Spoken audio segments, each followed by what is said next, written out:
بلاك والشيم يا رب بالمصطفى بلغ مقاصدنا واغفر لنا ما مضى يا واسع الكرم محمد رؤيا بالنور طينته محمد لم يزل نورا من القدم محمد حكيم للعدل ذو شرف محمد معلل الإنعام والحكم يا رب بالمصطفى بلغ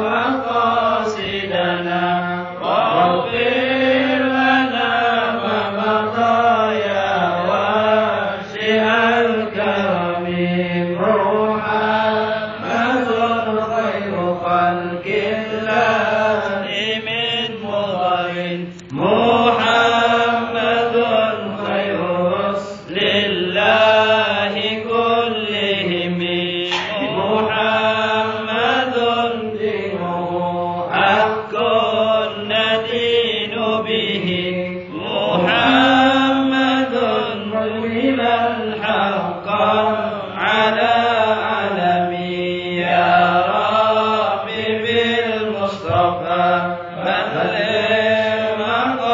مقاصدنا واغفر لنا ما مضى يا واسع الكرم محمد ذكره روح لأنفسنا محمد شكره فرض على الأمم محمد زينة الدنيا وبهجتها محمد كشف الأمات والظلم يا رب بالمصطفى بلغ مقاصدنا واغفر لنا ما مضى يا واسع الكرم محمد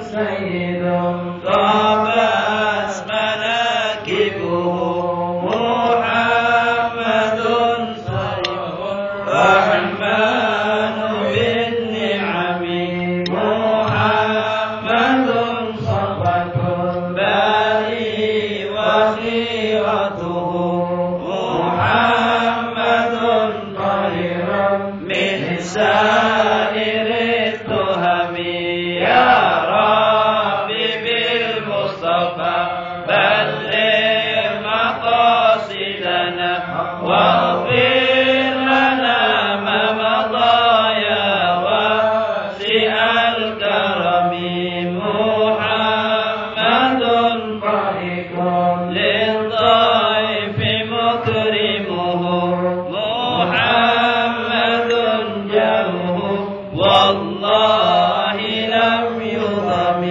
محمد طفت الدنيا ببعثته محمد جاء بالآيات والحكم يا رب بالمصطفى بلغ مقاصدنا واغفر لنا ما مضى يا واسع الكرم محمد يوم بعث الناس شافعنا محمد نوره الهادي من الظلم محمد رحيم لله ذو همم محمد خاتم للرسل كلهم يا رب بالمصطفى بلغ مقاصدنا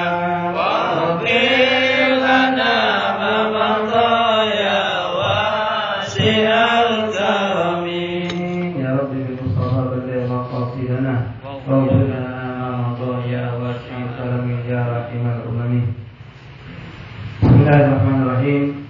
الحمد لله رب العالمين حمدا يوافي نعمه ويكافئ مزيدا. يا ربنا لك الحمد كما ينبغي لجلالك الكريم وعظيم سلطانك.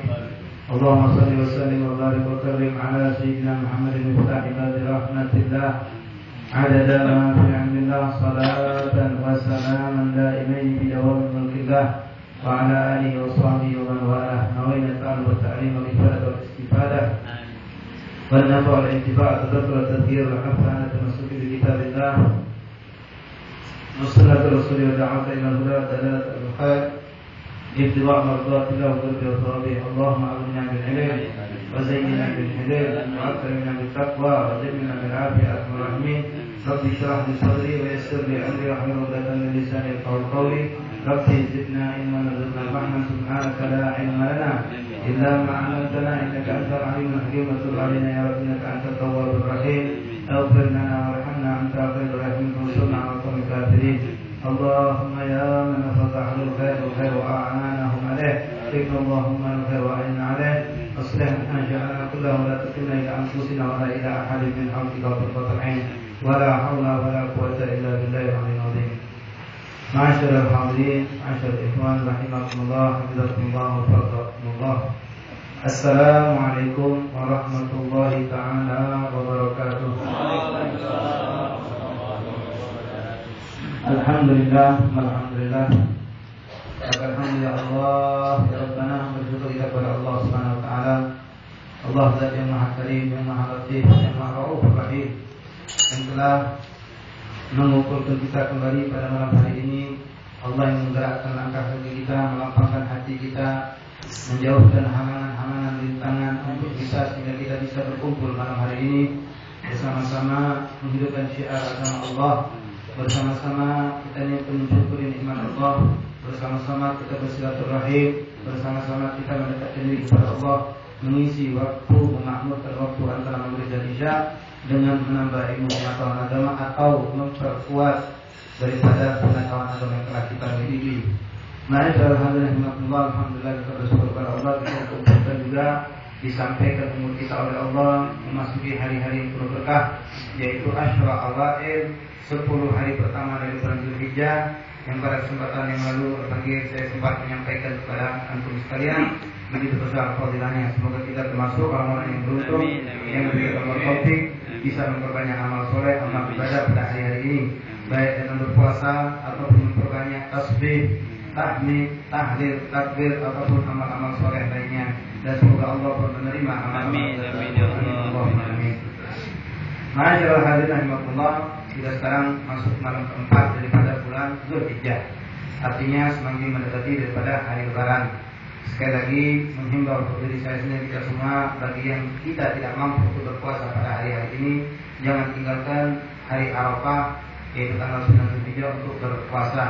Kalau kita mengikutkan dengan kalender yang disusun oleh DEPA, yaitu kemarin mulai hari Senin, berarti hari Arafah jatuhnya pada hari Selasa, insya Allah lebaran hari Rabu.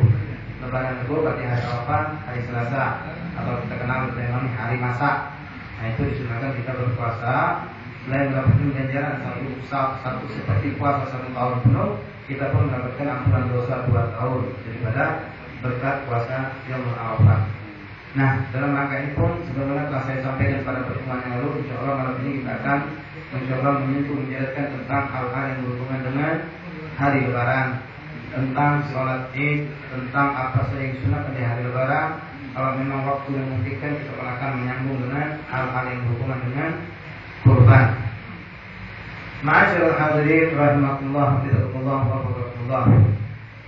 Sebagaimana kita ketahui, pada hari Lebaran itu ada beberapa hal yang disunahkan kita lakukan. Di antaranya yaitu melakukan sholatul Id, sholat Lebaran. Juga disunahkan berkorban. Bahkan dikatakan afdal amal Bani Adam, itu seorang mukmin pada hari Lebaran adalah menumpahkan darah korban. Artinya dia melakukan korban, itu afdal amal yang dia lakukan. Kemudian sholat Id sendiri, itu sholat Id baik Idul Adha atau Idul Fitri, menurut pendapat ulama kebanyakan merupakan afdalnya sholat sunnah atau afdal nawafil. Lebih afdal dari sholat sunnah yang lain. Lebih afdal dari sholat tarawih, lebih afdal dari sholat witir, lebih afdal daripada sholat duha. Nah, sholat lebaran Idul Adha Idul Fitri ini sendiri, kalau ditanya yang mana yang lebih afdal, maka Idul Adha itu lebih afdal kalau sholatnya. Kalau nanti ditanya takbir yang mana yang lebih afdal, takbir Idul Adha atau Idul Fitri lebih afdal. Tapi sholat lebih afdal Idul Adha. Kenapa? Karena Allah sebutkan di dalam Al-Quran untuk sholat Idul Adha ini dalam surah Al-Kautsar. Ayat yang kedua, firman Allah berbunyi, A'udzubillahi minasyaitonir rajim. Bismillahirrahmanirrahim. Inna a'tainakal kautsar. Fasholli li rabbika, maka sholatlah untuk Tuhanmu. Nah, yang dimaksud di situ Allah mengatakan sholat yang dimaksud sholat Idul Adha. Kenapa? Sesudah itu Allah mengatakan fanhar, kemudian menyembelihlah. Nah, perintah menyembelih dilakukan setelah sholat. Nah, di situ nanti ada khilaf ulama. Ada yang mengatakan harus setelah sholat hukumnya. Tapi mazhab Syafi'i mengatakan boleh sebelum sholatul Id, tapi afdalnya setelah sholat Id. Nah, itu ada penegasan dalam Al-Quran. Fasholli li rabbika wanhar, maka sholatlah, yaitu menyembah Allah, sholat Idul Adha, wanhar dan berkorbanlah. Ini perintah Allah Subhanahu wa ta'ala. Ini nanti kok bisanya ada yang berpendapat begini, itulah nanti ulama usul yang membahas masalah ini, sehingga mereka ada yang condong begini, ada yang condong begitu. Kedua-duanya boleh, tapi ambil afdalnya setelah sholatul Id. Nah, sholatul Id al-Adha, sholatul Idul Fitri, kedua-duanya sunnah muakkadah. Bahkan sebagian ulama mazhab Syafi'i mengatakan hukumnya fardu kifayah. Kalau satu rumah nggak ada yang sholat lebaran, dosa satu rumah tersebut. Satu kampung nggak ada yang lakukan sholat lebaran, dosa satu kampung. Tapi kalau satu rumah ada yang sholat, yang lain tidak. Kalau kita rumah itu perempuan semua, head semua, ya lain cerita. Ini mereka mampu, tapi karena melakukan itu dianggap dosa. Nah, kalau mazhab Hanafi hukumnya wajib, Pak. Sholat Idul Adha Idul Fitri ini hukumnya wajib menurut mazhab Imam Hanafi. Tapi mazhab Syafi'i mengatakan sunnah muakkadah, sunnah yang sangat ditekankan, jangan kita tinggalkan. Sholat Idul Adha itu bisa dilakukan sendirian, bisa afdalnya berjamaah. Boleh sendirian, afdalnya berjamaah. Kalau ditanya afdal di masjid atau di lapangan, tetap kita katakan afdal di masjid untuk sholat Id. Kecuali kalau masjid tidak memungkinkan, karena sholat Id ini biasanya laki, perempuan, tua, muda, anak kecil disuruh ikut sholat. Bahkan perempuan yang haid pun disuruh untuk ikut keluar dekati masjid, menunjukkan apa? Syiar Islam. Saat itu suruh keluar semua ikut menampakkan syiar Islam. Tapi tetap menjaga jangan sampai terjadi suatu fitnah. Perempuan jangan berpakaian yang kira-kira mengundang syahwat atau melakukan hal-hal yang diharamkan oleh Allah. Itu jelas kita jauhkan. Afdalnya kalau bisa perempuan sama perempuan lah sholat tadi, laki-laki sama laki-laki. Kalau bisa dikondisikan demikian, itu yang paling afdal. Kalau terpaksa harus kumpul semua, laki perempuannya dikasih sekat, dikasih jarak, dikasih pintu masuk perempuan bedakan dengan pintu masuk laki-laki. Ini mau ibadah, jangan sampai berbenturan dengan suatu yang namanya maksiat. Ya, kita harus jaga. Memandang seorang laki-laki kepada seorang perempuan yang bukan muhrim dengan pandangan sengaja itu haram, apalagi dengan syahwat. Yang perempuan waktu Id berdandan, menarik lebih. Di laki-laki karena nggak dibikin satir, nggak dipisahkan, lagi sholat takbiran, toleh terus, melirik terus, dosa maksiat malah dia. Yang perempuan juga begitu, maksiat malah melakukan. Itu nggak boleh. Jadi sholat Id boleh dilakukan sendirian, afdalnya berjamaah. Nah, kenapa? Contohnya begini, sholat Id sendirian, biar kita nggak meninggalkan yang sholat sunnah. Misalnya anak muda malam bergadang takbiran sampai jam 3. Ya, takbiran memang sunnah, menghidupkan malam lebaran. Sudah itu hari capek, habis subuh tidur. Rencana nanti dia insya Allah jam 6:30 mau bangun. bangun mandi langsung masjid 7/4 sholat sempat dah katanya. Subhanallah, ketiduran nggak ada yang bangun nih, toko bangun jam 10. Lihat majlis, lihat ke masjid, lihat orang udah gantung sapi. Sedang korban, mau sholat apalagi dia bilang. Nah, jangan tinggalkan sholat id, masih bisa sendirian. Boleh sholat id sendirian. Di rumah silakan, di kamar silakan. Kalau barangkali malu ketahuan orang, jangan ditinggalkan. Sholat di kamar sendirian. Sholatnya bagaimana? Ya, sholat caranya mungkin kita sudah tahu, tapi insya Allah akan kita jelaskan juga. Sholat sendirian. Nah, nanti kalau ditanya apa bedanya sholat sendirian dengan sholat berjamaah? Kalau sholat berjamaah disunnahkan setelah sholat adanya khutbatain, khutbah lebaran, hukumnya sunnah. Khutbah lebaran itu bukan wajib, bukan seperti Jumat. Jumat antara sholat dengan khutbah itu bertautan, tidak boleh dipisah. Enggak sah Jumat, harus ada khutbah. Habis khutbah sholat. Kalau lebaran enggak, hukumnya sunnah. Nah, kalau sholat berjamaah itu disunahkan setelah sholat ada yang khutbah. Kalau sholat sendirian tidak disunahkan khutbah. Ya, kalau mau khutbah yang benar Pak, kita sholat sendirian. Ya, jadi tidak disunahkan sholat berjamaah baru khutbah. Hukumnya sunnah. Sholatnya juga sunnah. Kalau seandainya misalnya suatu kampung ini nggak ada orang pintar, baru dirikan masjid, baru dirikan sholat, ya Allah kita panggil ustaz dari jauh, berang dulu untuk mengadakan sholat di tempat kita. Sudah janji, oke, ustaznya tahu, subhanallah kita udah ngumpul, hujan deras.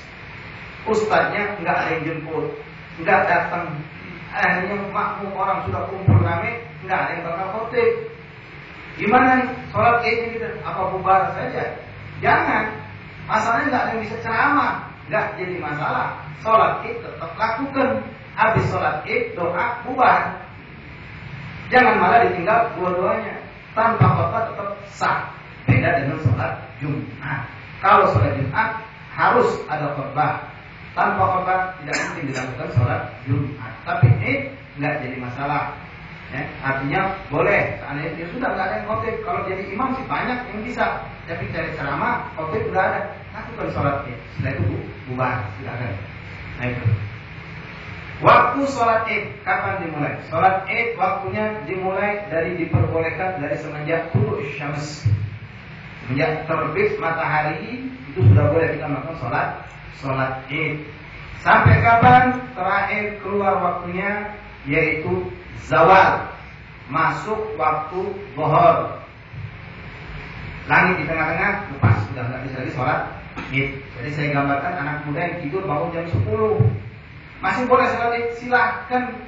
Jangan jam 10, setengah 12 masih boleh. Yang penting belum masuk waktu zuhur. Masih boleh.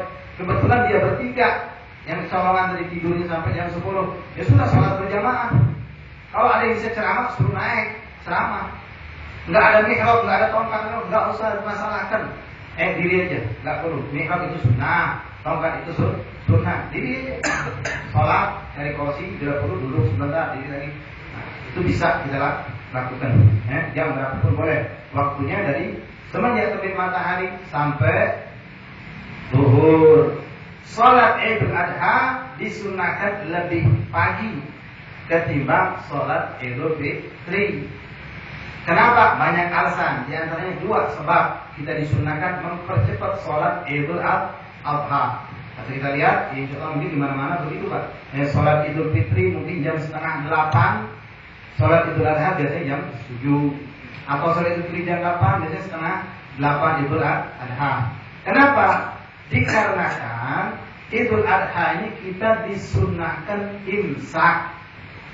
Imsak apa? Puasa kecil orang. Puasa kecil bukannya puasa. Dari kapan? Dari semenjak subuh, masuk waktu subuh sampai khatib melakukan sholat. Itu disuruh imsak, jangan makan, jangan minum. Hukumnya apa? Sunnah. Nah, agar orang jangan terlalu lama imsaknya ini, maka disunahkan dipercepat. Kalau lama, sholat jam setengah 9 misalnya, kesian yang imsak. Orang lain udah kenyang, motor sana motor sini, silaturahmi kenyang, dia masih ini aja nunggu. Dia pengen melakukan sunnah. Nah, jadi dipercepat, itu alasan pertama. Alasan kedua untuk mempersegera melakukan korban. Ini menurut pendapat sebetulnya korban itu sah-sah saja kalau dilakukan sebelum sholatul Id, tapi afdalnya dilakukan setelah sholatul Id. Sholat Id yang mana? Ya di kampung kita. Kalau kita udah sholat, kampung lain belum sholat, ya tunggu. Kita sudah sholat, kampung lain belum sholat, ya biarin, kita udah selesai urusan kita. Langsung silakan putul, membatalkan imsak tadi, atau langsung silakan korban. Waktunya sudah kita ketahui. Adapun sholatul Id ini caranya bagaimana? Boleh dilakukan sama seperti sholat sunnah biasa. Enggak pakai takbir 7 kali rakaat pertama, 5 kali rakaat kedua, boleh. Tapi afdalnya lakukan seperti itu. Disunnahkan. Hukum menambahkan takbir di dalam sholat Idul Adha atau Idul Fitri itu hukumnya sunnah. Ini perlu kita ketahui. Biar apa? Enggak jadi orang seperti orang bodoh kita. Kan banyak orang sholat pernah kejadian entah tahun 2 tahun lalu atau tahun berapa di Masjid Agung kalau nggak salah. Khotib imam tahu karena memang ini jarang dilakukan, lepas sujud rakaat pertama berdiri Allahu Akbar, langsung Bismillahirrahmanirrahim, langsung baca Fatihah, nggak pakai takbir lagi. Makmum habis salam masuk, gimana nih khotib? Wah ribut, ada yang katakan sah, ada yang nggak sah, ribut semua mereka. Kenapa? Yang nggak ngerti, nggak pernah belajar. Nah kalau kita alhamdulillah kita ngerti, kita belajar, nggak jadi masalah. Itu cuma hukumnya sunnah. Lupa rakaat pertama, lupa rakaat kedua, atau lupa 2 rakaat, apa memang disengaja. Khotibnya nggak mau panjang lebar, nggak mau pakai takbir bisa saja. Kenapa? Hujan deras di luar, kesian makmum. Boleh langsung Allahu Akbar, Bismillahirrahmanirrahim, baca Fatihah selesai, langsung pakai ayat yang pendek. Mikirin makmum hujan di luar. Pas qomat, pas di sholatul jamaah, sholatul Id rahimahumullah. Oh, belum hujan. Nah, kalau khotib yang cerdas pandai, dia begitu barangkali. Minimal dia tidak memanjangkan lebih daripada yang disunnahkan. Nah, jadi hukum takbir itu sunnah. Kalau lupa, kan rakaat pertama 7, rakaat kedua 5. 7 itu tidak termasuk takbiratul ihram.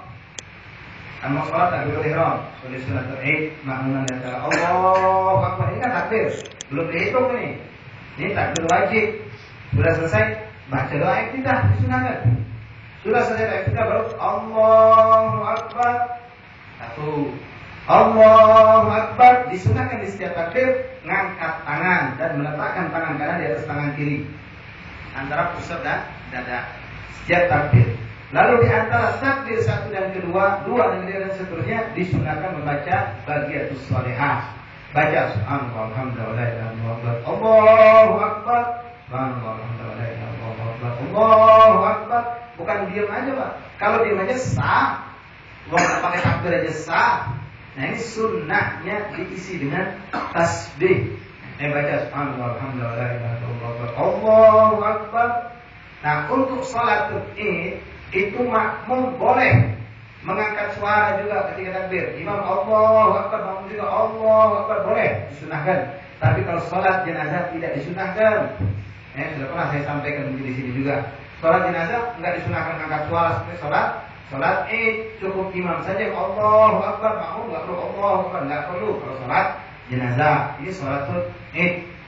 Jadi takbir 5 kali untuk rakaat kedua, tidak termasuk takbir intiqal. Takbir intiqal, takbir sunnah. Setelah sujud kita mau diri kan? Kita biasa gimana? Sunnah macam Allahu Akbar. Dari sujud kedua berdiri ke rakaat kedua. Dari sujud kedua rakaat pertama mau tegak berdiri. Biasa kita baca Allahu Akbar kan? Takbir. Namanya ini takbir intiqal. Ya. Nah, ini belum terhitung daripada takbir yang 5. Belum termasuk takbir yang 5. Sudah selesai takbir tadi habis sujud. Allahu Akbar berdiri. Baru Allahu Akbar 1, Allahu Akbar 2 sampai 5. Nah, di sini juga perlu kita perhatikan. Barangkali ada di antara kita dijadikan imam atau kita makmum. Kalau seandainya imam itu lupa kurang atau lebih dalam takbir, nggak usah diributkan. Ya, kita kan suka ngitung juga. Imam tuh ngitung, bukan salah ngitungnya. Dia takbir baru 6, sudah langsung baru 6, langsung Bismillahirrahmanirrahim. Kamu nggak perlu Subhanallah. Makna dalam Subhan menunjukkan dia nggak ngerti tentang hukum sholat id. Seharusnya sudah biarkan saja. Kalau kita nambahkan boleh nambahkan sendiri. Allah, kalau nggak nambahkan ikuti imam saja itu juga boleh. Ya, tapi kalau imam itu lebih, nggak usah diikuti, lebih afdol. Sama seperti sholat jenazah. Sholat jenazah udah 4, Allahu Akbar. Kalau imam nambah 5, Allahu Akbar. Afdolnya nggak usah diikuti imam. Kita tetap aja posisi. Nunggu salam baru ikut salam lagi. Nah, untuk sholat itu juga kalau imam sudah 7 tambah lagi Allahu Akbar. Kita tahu sudah 7 nih. Kalau satu lagi jadi 8, maka nggak usah ngikutin, itu lebih afdol. Kalau ngikutin nggak jadi masalah, nggak batal sholat karena ini cuma perkara sunnah. Jadi lebih kurang dalam masalah takbir tidak menjadi suatu hal yang perlu dipermasalahkan.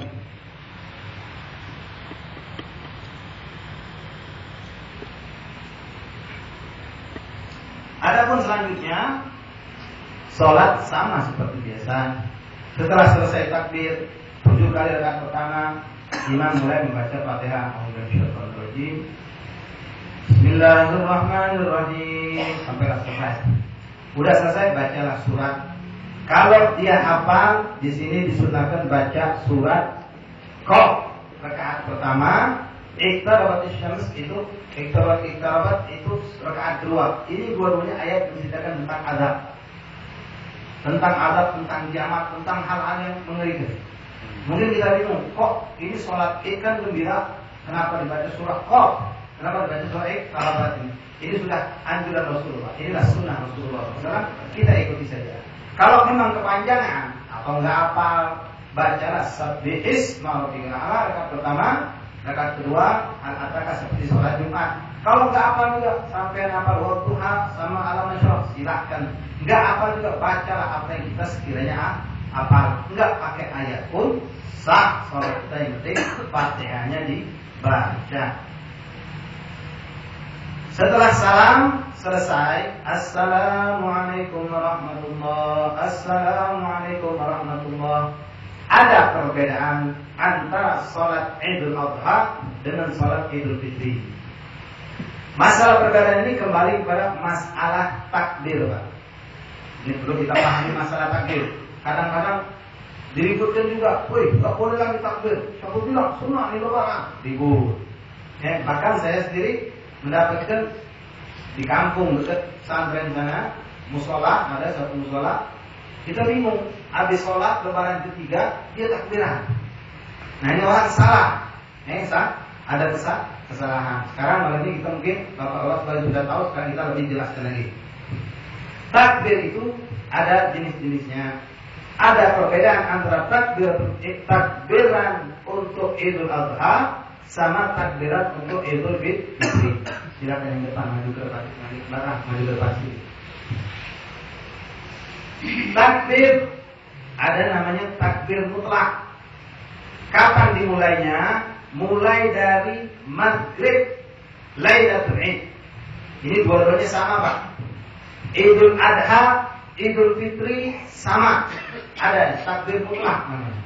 Mutlak artinya sepanjangan terus menerus kita boleh takbiran. Lebaran Idul Adha dan Lebaran Idul Fitri dua-duanya ada. Dari kapan mulai? Dari semenjak terbenam matahari malam lebaran. Kalau nanti insya Allah ya katakanlah tanggal 17 hari Rabu lebaran, berarti dari Selasa beduk maghrib boleh takbiran. Sampai kapan? Terus sampai imam melakukan sholat Id Idul Adha. Ini namanya takbir mutlak. Nah Idul Fitri juga sama. Idul Fitri dari kapan? Dari semenjak terbenam matahari akhir puasa, malam lebaran mulai takbiran. Terus sampai imam melakukan sholatul Ini sama dalam hal ini. Nah, untuk Idul Fitri setelah itu tidak ada lagi takbiran. Untuk Idul Fitri tidak ada lagi takbiran, Pak. Habis sholat tidak ada takbiran. Habis sholat lebaran itu tidak ada takbiran. Bubaran. Kadang-kadang ada orang yang sama-sama nggak ngerti, ustadz yang nggak ngerti, habis lagi salaman sambil takbiran dia. Nggak disunahkan. Dan tidak disunahkan. Habis sholat zuhur takbiran nggak disunahkan untuk Idul Fitri. Nah, Idul Adha ada namanya takbir muqayyad. Muqayyad artinya terikat. Terikat dengan apa? Dengan sholat. Idul Adha kita masih punya takbiran lagi. Kalau takbir mutlak tadi sepanjangan kita boleh takbir. Kalau memang nggak capek duduk ada mikrofon 6 jam, 7 jam takbiran silahkan. Sambil naik motor, naik mobil, jalan kaki di pasar, di jalanan takbiran silahkan. Nggak ada kaitan dengan apapun, namanya mutlak, bebas. Nah, kalau muqayyad ini nggak ada kecuali pada Idul Adha. Apa itu? Itu takbir yang dilakukan, boleh kita takbiran setiap selesai sholat. Setiap selesai sholat, baik sholat wajib ataupun sholat sunnah, termasuk sholat janazah. Habis sholat takbiran silakan. Tapi di luar habis sholat jangan takbiran, tidak disunnah. Dan habis makan, habis sholat id, habis khutbah selesai, kita nggak sholat. Habis khutbah kan id sholat. Nah, kalau Idul Fitri habis assalamualaikum warahmatullah, assalamualaikum warahmatullah, jangan takbiran lagi, udah selesai. Kalau Idul Adha takbiran silakan. Baru khotib naik mimbar. Atau kalau memang khotib mau langsung mimbar, silakan, tidak apa-apa. Tapi nanti kita masih boleh sampai jam 9 sholat duha biasa. Habis sholat duha 2 rakaat, assalamualaikum warahmatullahi wabarakatuh, takbiran, Allahu Akbar, Allahu Akbar, boleh. Tapi kalau kita pulang masjid, naik mobil, naik becak, takbiran nggak boleh, nggak disunahkan. Kalau sekedar niat zikir saja boleh, zikir. Tapi kalau niat takbiran untuk lebaran itu tidak disunahkan. Kalau kayak sekarang bapak mau takbiran, baca niat zikir, Allahu Akbar, Allahu Akbar, Allahu boleh. Tapi kalau niat takbiran itu nggak boleh, makruh hukumnya. Disunahkan kapan? Setelah selesai sholat. Habis sholat 2 rakaat langsung takbiran, sholat lagi 2 rakaat lagi takbiran lagi, boleh. Atau bapak sekalian, nantilah sekalian 2 rakaat sampai 8 selesai takbiran juga boleh. Jadi muqayyad ada kaitan dengan sholat. Begitupun di musola, di masjid-masjid habis sholat berjamaah, assalamualaikum warahmatullah, assalamualaikum warahmatullah. Biasanya kita bilang la ilaha illallah wa la syarika lah. Habis maghrib subuh atau kalau salam, tahan sebentar, langsung takbiran. Nah, takbiran, habis zuhur takbiran, habis asar takbiran, maghrib takbiran, isya, subuh takbiran terus. Setiap habis sholat. Nah, sampai kapan kita boleh melakukan? Sampai sebelum maghrib Yaumut Tasyrik tanggal 13 Zulhijjah. Jadi sampai maghrib nggak boleh lagi. Jadi kalau memang kita kebetulan tanggal 13 Zulhijjah, tanggal 10 Rabu, 11 Senin, 12, 13, Selasa, Rabu, Kamis, Jumat, Sabtu. Nah, maghrib malam minggu stop, nggak boleh lagi takbiran. Habis asar silahkan.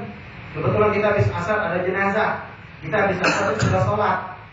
Ya, sholat asar, takbiran masih boleh, masih. Tanggal 13 Zulhijjah habis asar masih boleh. Atau jenazah ada, habis sholat jenazah takbiran dulu, sunnah juga. Nah, setelah itu sampai kapan? Maghrib, masuk waktu maghrib tanggal 13 Zulhijjah, stop, habis, sudah tidak ada lagi takbiran. Tidak ada lagi takbiran. Itu. Jadi beda Pak antara Idul Adha dengan Idul Fitri. Kalau sholat tadi, kembali saya ulangi, ditanya yang mana lebih afdal, sholat Idul Adha atau Idul Fitri? Idul Adha. Kalau ditanya takbiran yang mana yang lebih afdal, Idul Fitri atau Idul Adha? Idul Fitri. Dia lebih afdal kenapa? Karena waktunya dia bikin sedikit oleh Allah, artinya mahal Pak. Sedikit itu biasanya mahal, lebih mulia. Itu di ulama mengatakan kalau takbirannya lebih afdal, takbiran Idul Fitri, padahal bentuknya sama, bacaannya sama. Jadi sekali lagi untuk Idul Adha ini boleh kita terus takbiran, disunnahkan setiap habis sholat apapun, sholat sunnah ataupun sholat wajib, termasuk sholat jenazah, termasuk kalau bapak menggodok sholat, disunahkan kita takbiran, ini disunahkan. Ma'asyiral hadirin rahimakumullah, hafizakumullah wa waqakumullah. Lalu sunnah apa saja yang disunahkan ketika hari Lebaran? Pertama, menyambut hari Lebaran, malam hari kita disunahkan ihya'ul lail, menghidupkan malam Lebaran. Dengan apa? Dengan ibadah apapun yang kita mampu lakukan. Di antaranya memperbanyak takbir, tahmid, tahlil dan tasbih. Takbiran perbanyak. Takbiran sunnah bagi siapapun, laki, perempuan, tua, muda, sedang tidak boleh semua. Karena ini zikir, boleh Pak. Zikir itu boleh. Disunahkan di mana saja, di masjid jelas, musola jelas. Disunahkan lagi di jalan-jalan, di pasar, di tempat orang banyak ngobrol, banyak lupa, di situ kita disunahkan untuk memperbanyak zikir. Termasuk disunahkan bagi orang yang berkendaraan, sunnah. Yang jalan kaki, sunnah. Naik berkendaraan, naik motor, naik mobil, naik sampah, naik pesawat, naik apapun itu sunnah. Disunahkan untuk bertakbiran. Kayak sekarang kita banyak sekali ya, dari remaja-remaja masjid atau musola, atau mungkin ada kepala kampung yang motivasinya melakukan takbiran pakai truk, pakai mobil, pakai angkot, pakai motor, silahkan, tidak apa-apa. Itu memang sunnah, tapi tinggal kita jaga, jangan sampai menimbulkan kesan Islam ini jelek di mata orang-orang non-muslim, apapun di mata kita sendiri. Dengan misalnya ugal-ugalan, nabrak lampu merah jalan aja terus, nggak pakai helm, berdiri, teriak-teriak, apalagi mungkin mengganggu orang lain. Baik muslim atau non muslim sama dosa, nanti jangan sampai. Nah, jadi takbir dilakukan dengan wudu, dengan baik, dengan akhlak, maka itu sunnah hukumnya. Menghidupkan malam Lebaran dengan takbir, dengan baca Quran juga Pak, dengan baca Quran, dengan zikir, dengan istighfar, dengan salawat, dengan sedekah, dengan apapun, itu semua kita hidupkan. Minimal menghidupkan malam ini yaitu dengan melakukan sholat isya berjamaah dan subuh berjamaah. Itu minimal. Kalau kita sanggup hidupkan lebih banyak, dari maghrib sampai jam 11 takbiran aja terus. Jam 11 tidur istirahat, jam setengah 3 bangun, jam 3 bangun takbiran lagi sampai subuh. Nah, itu kesempatan kita perbanyak takbir, sunnah hukumnya. Karena dalam hadis banyak Rasulullah mengatakan man ahya layalil khamis dakhala wajabat lahul jannah. Man ahya, barang siapa menghidupkan 5 malam dalam setahun, ada 5 malam yang kita disunahkan untuk menghidupkannya dengan memperbanyak ibadah, wajabat lahul jannah, maka mesti dia akan masuk Allah dalam surga. Di antara 5 malam tersebut Lailatul Aidain, malam Lebaran, Idul Fitri dan Idul Adha. Ini perlu kita hidupkan. Kemudian yang disunahkan adalah kita melakukan takbir wa ila antatar yang mandi sunnah Aid. Semua orang saya yakin kalau Lebaran mandi Pak. Tapi ada yang bernilai ibadah, ada yang tidak bernilai ibadah. Kalau yang niat mandi sunat Lebaran, maka dapat nilai ibadah di mata Allah. Kalau dia tidak berniat, maka mandinya sama saja mandi mubah, nggak dapat pahala apa-apa. Kapan kita dapat ganjaran pahala? Mandinya kapan? Mulai masuk ganjaran pahala kita dapatkan dari sejak pertengahan malam Lebaran. Katakanlah kalau sekarang terbit matahari jam 6, tadi jam 12. Jam 12 lewat kita mandi jam 1, mandi, niat mandi Lebaran. Udah dapat fadilah daripada mandi Lebaran tersebut. Sampai kapan? Sampai terbenam matahari hari Lebaran. Kenapa? Mandi Lebaran ini berbeda dengan mandi Jumat Pak. Kalau mandi Jumat, kita mandi untuk sholat Jumat. Kalau mandi Lebaran karena hari Lebaran. Disunahkan mandi Lebaran ini baik orang yang mau melakukan sholat Id ataupun yang tidak melakukan sholat Id, disunahkan mandi Lebaran. Kalau Jumat tidak disunahkan, kecuali hanya orang yang ingin melakukan sholat Jumat saja. Kita punya istri, anak, perempuan, mereka tidak sholat Jumat, nggak disunahkan mandi Jumat. Tapi kalau mandi Lebaran, nenek-nenek yang sudah rentak, kakek-kakek yang sudah rentak, bayi yang masih kecil, sampai kita yang sehat walafiat, disunahkan semuanya mandi. Baik yang mau hadir sholat Id ataupun tidak sholat Id, disunahkan mandi Lebaran. Kenapa? Mandinya dikarenakan hari lebaran, bukan karena sholat lebaran. Ini disunahkan. Bahkan ulama mengatakan walaupun perempuan haid boleh mandi, disunahkan juga untuk mandi lebaran tadi. Mandinya biasa seperti biasa, cuma pasang niat saja, niatku mandi hari lebaran karena Allah Subhanahu wa taala, mandi gitu. Nah, dari semenjak pertengahan malam sudah dapat fadilah mandi tersebut. Kemudian disunahkan juga memakai pakaian yang cantik, yang bagus. Kalau seandainya kita punya yang bagus dua, bingung yang mana dipakai, warna hijau atau warna kuning misalnya saja, yang mana yang lebih mahal itu disunahkan kita pakai. Kalau menampakkan kita syukur nikmat kepada Allah. Tapi ya jaga hati kita, jangan niat riya, niat pamer, niat sombong. Kadang-kadang sengaja nyari sarung yang mereknya BHS, mahal, biar orang kelihatan semua. Pakai baju punya, cari merek yang mereknya di luar. Ya, biar orang tak tahu. Itu alhamdulillah. Ya kalau orang-orang solihin Pak, saya banyak dapatkan. Ditarik itu kita kasih sarung cap gajah atau cap kucing atau cap THS, di mata dia sama. Kenapa? Kita perhatiin kalau dipakai sarung, merek sarung dimasukin di dalam gulungan. Jadi kalau kita nggak tahu ini merek apa, kita nggak tahu merek misalnya. Kenapa? Nggak mau lihat. Jadi kita ngasih BAS kah, ngasih cap kursi kah, ngasih apa, di mata dia sama aja lah. Yang penting nutup aurat dia bilang. Itu, makanya kadang-kadang cuma kamu tidak pamer, jangan. Memang diperbolehkan kita untuk menampakkan syukur nikmat kepada Allah, pakai berhias, memakai wangi-wangian, sunnah. Memakai harum-haruman, ini sunnah untuk laki-laki. Kalau perempuan tidak disunahkan memakai wangi-wangian, apalagi yang mencolok baunya, itu bisa hukumnya haram. Kalau perempuan lewat baunya memancing orang, cium, wah ini perempuan harum banget, haram hukumnya untuk perempuan. Kalau dia mau pakai, cukup di rumah untuk suaminya, untuk keluarganya, tidak apa-apa. Untuk keluar rumah jangan, pakailah yang sederhana saja. Nah, kalau mau cari yang bisa menghilangkan bau keringat, nggak usah pakai minyak wangi. Itu memancing syahwat, memancing kan ada minyak wangi yang bisa menarik kita ingin dekat sama orang. Itu hukumnya nggak boleh. Kalau laki-laki tidak pakai minyak wangi. Kemudian disunahkan juga kita berpagi-pagi ke masjid. Berpagi-pagi ke masjid kecuali imam, sama seperti Jumat. Imam khotib itu tidak disunahkan cepat-cepat ke masjid, tapi makmum disuruh cepat-cepat ke masjid, sama seperti ini.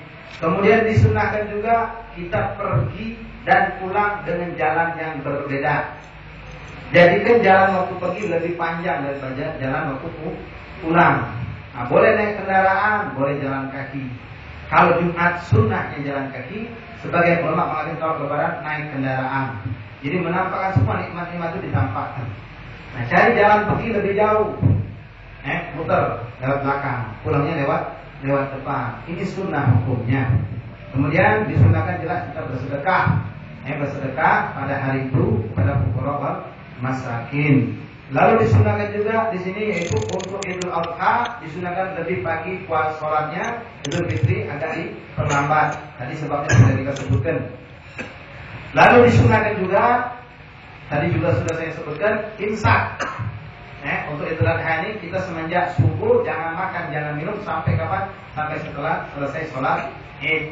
Nah caranya bagaimana? Wah, saya aku nggak tahan. Ya sudah, sebelum subuh makanlah, minumlah, kenyangkan perut sehingga kita bisa ikut melaksanakan sunnah imsak ini. Nah imsak ini sunnah kita lakukan di Idul Adha. Idul Fitri tidak disunahkan imsak, bahkan disunahkan kita untuk makan dan minum. Makanya dipercepatlah sholat itu, kesian orang-orang yang imsak ini, kesian. Itulah di antara sunnah-sunnah yang perlu dilakukan di sholat di waktu lebaran ini. Ma'asyiral hadirin rahimakumullah, hamdulillah wa barakatuh. Adapun sholat Id dan lain-lain tadi sudah kita sebutkan. Kita sebutnya pembahasan masalah khutbah, masalah khutbatul Id. Khutbatul Id sama seperti sholat khutbah Jumat, rukunnya, syaratnya sama. Cuma di situ ada tambahan, disunnahkan untuk khutbah pertama takbir 9 kali. Khutbah kedua takbir 7 kali. Nah, takbir di sini tidak disunahkan dia seperti sholat. Kalau sholat habis takbir subhanallah, alhamdulillah, Kalau khotib langsung saja Allahu Akbar, Allahu Akbar, Allahu Akbar, Allahu Akbar, Allahu Akbar, Allahu Akbar 9 kali untuk khutbah pertama. Khutbah kedua 7 kali. Ini bukan rukun khutbah. Ini cuma sunnah. Artinya kalau khotib lupa, tidak usah diributkan, Bang. Biarkan saja, nggak usah diprotes. Tapi kalau dia lupa alhamdulillah, lupa wasiat bertakwa, lupa baca sholawat, lupa baca ayat Quran, itu boleh diingatkan. Karena itu rukun daripada rukun khutbah. Lupa doa untuk muslimin dan muslimat. Kalau lupa takbir atau kurang, kita suka dengerin khotib baru Allahu Akbar, Allahu Akbar, baru 7 kali langsung Allahu Akbar kabira atau langsung alhamdulillah. Nggak usah diributkan, biar tanpa takbir pun sah. Apalagi sekedar kalau kurang. Oke, ini saja yang bisa saya sampaikan. Masyaallah, dikarenakan Rabu depan, malam Kamis depan kita jatuhnya pada hari Lebaran, maka majelis kita ini kita dibuka dulu. Insyaallah malam Rabu berikutnya, malam Kamis berikutnya kita bisa ketemu lagi dengan izin Allah Subhanahu wa taala. Sekali lagi dalam kesempatan ini saya mohon maaf pada Bapak sekalian, saudara sekalian, barangkali ada kehilapan atau cara saya, sikap saya, dan ucapan saya yang kurang berkenan, saya minta maaf dan minta ridhonya. Sekali lagi minta maaf, mohon maaf lahir dan batin. Ini saya yang saya sampaikan pada malam ini. Assalamualaikum warahmatullahi wabarakatuh. الفاتحة بالقبول وتم الرسول بالقبول والعبد الرسول بالرسول وزيارة النبي صلى الله عليه وسلم ما ينال في المحجر كما سألتنا عن بعض الرسالة من جماعة المكة والبغي رسالة من جماعة الله وقال سألتنا عن رسول الله عن فلما وإذا الله ولينا وليكم أمد وبرسلنا أجمعين أن الله تبشرهم الرحمن في الجنة أن الله يرضى عليهم وبركاتهم وأسرارهم وأقوالهم وعلوم الأوقات الصالحين في الآخرة أن الله يصلحنا لجميع الأعمال اللهم واشفي مرضانا ثم أوصل الشفاء أن الله يرفعنا من البلاء والوباء والرسول والله يبارك عليكم في المال والعيال ويحفظنا من الفتن وظاهر الفتن أن الله يجعلنا من المقبولين مقبولين مفتحين فاعزين أن الله يبلغ مقاصدنا وغزميات من أيضا من حوائج الدنيا والآخرة أن الله اختم لنا ولكم وليدنا ولكم أحبابنا بحسن الحسنى بعد كل الأمور على طاعته ورسوله ويرضى عنا أنتم أجمعين على هذه من الصالحة الجارية وتدخل فيها كل جاء لنا ولكم يا مسلمين إلى حضرة النبي صلى الله عليه وسلم الفاتحة.